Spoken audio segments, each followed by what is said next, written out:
Hello everyone, welcome to my kitchen. Let's make strawberry cake.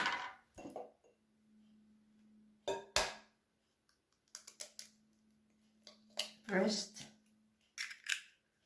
you crack one egg and then you add sugar.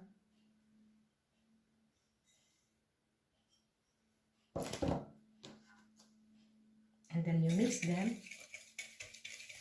This will serve as the crust. You put the flour and also butter.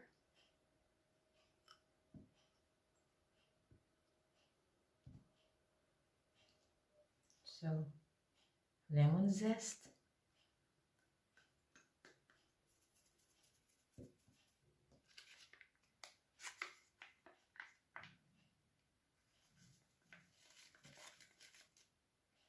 Okay.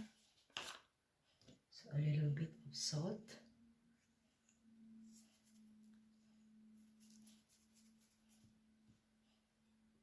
And then you mix them.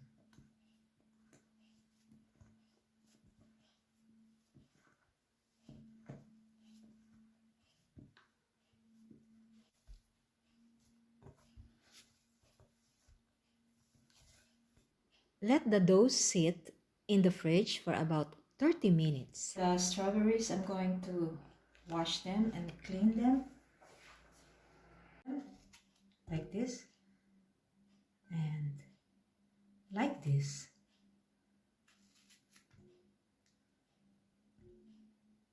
Okay, that's enough. Thickness. Like this. One.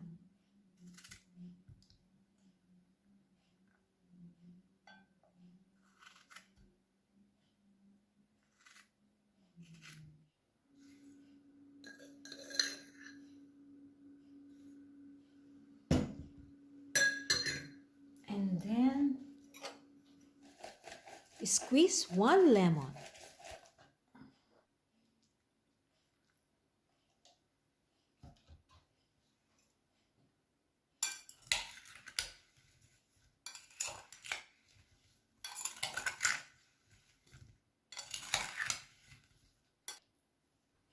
Let's flatten this dough.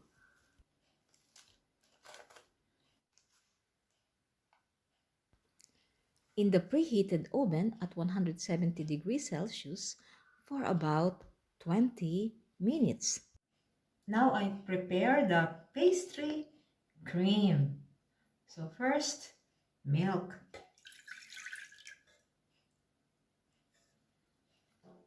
And then, egg.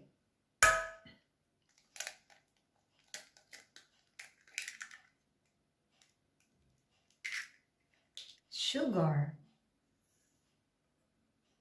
Flour.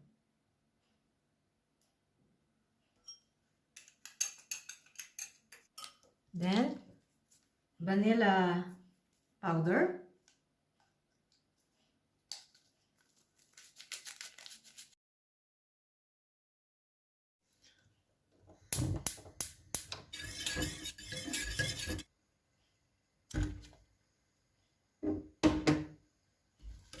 And let it melt. When the mixture is already thick, turn off the flame and let the mixture cool down. Now, let's whip the cream.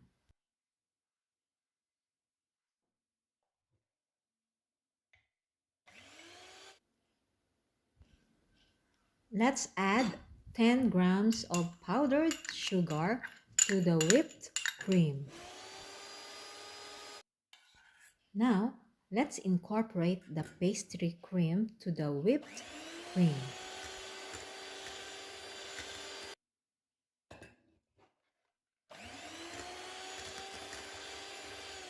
Our cream is ready.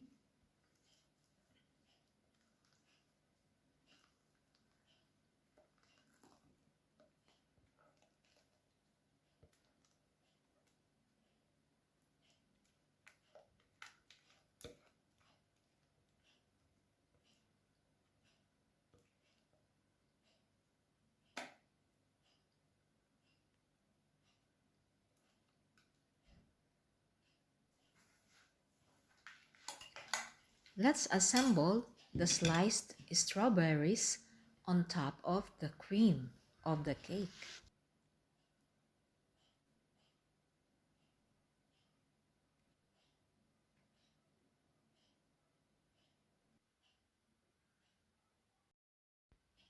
So this is the liquid that is left from the sliced strawberries.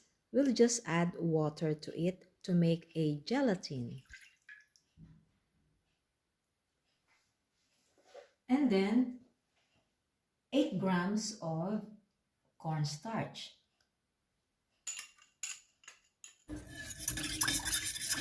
We'll cook it in low flame until it becomes a syrup.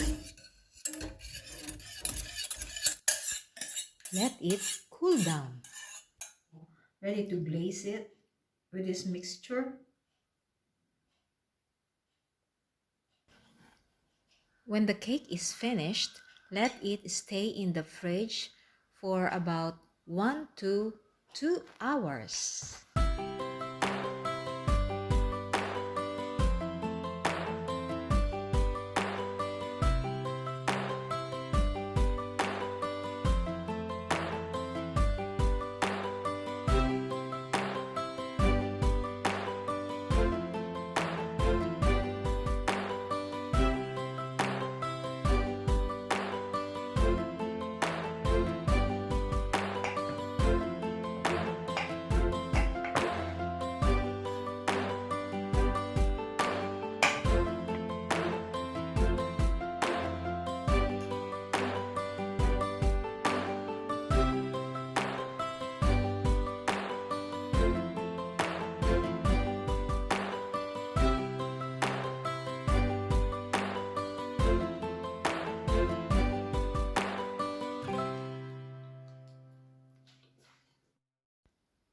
Thanks for watching.